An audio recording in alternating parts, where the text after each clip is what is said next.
Alma always obeyed. She followed a clockwork schedule of chores each day, ticking them off the list one by one. Without complaint, she strung wet clothes on the laundry line stretching across the front room of their tenement apartment, and swept the back step overlooking the outhouse. A rickety fence divided the yard from the street, but soon it would need to be replaced to keep out the vagabonds in their neighborhood who seemed to multiply by the day.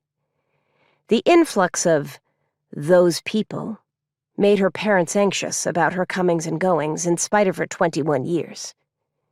One never knew what an immigrant might do to a young American lady of superior standing. As the stink of the outhouse hit her nose, Alma coughed and her eyes watered. The sooner they left the neighborhood, the better. Indoors, she made sure no one was watching and opened the cupboard, fishing behind the baking soda for her journal, a place where her stepfather would never find it.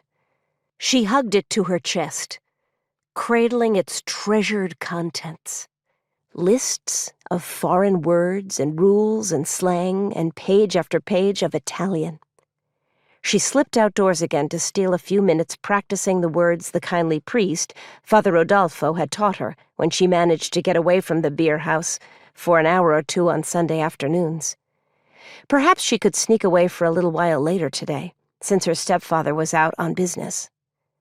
Alma obeyed. Most of the time. After a few precious minutes of study, she'd need to help her mother in the kitchen for the bulk of the day's work.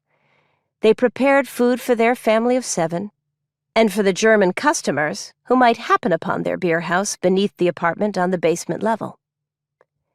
Their tenement sat on Orchard Street, crammed into a row of similar 4-story buildings made of red sandstone and brick in the heart of Kleindeutschland, Little Germany. 2 blocks north sat a neighborhood of Russians and Poles, many Jewish. 4 blocks to the west was the Bowery, a flourishing Irish neighborhood, and 6 blocks north, the Italians. The communities were together, but separate, and understood their roles.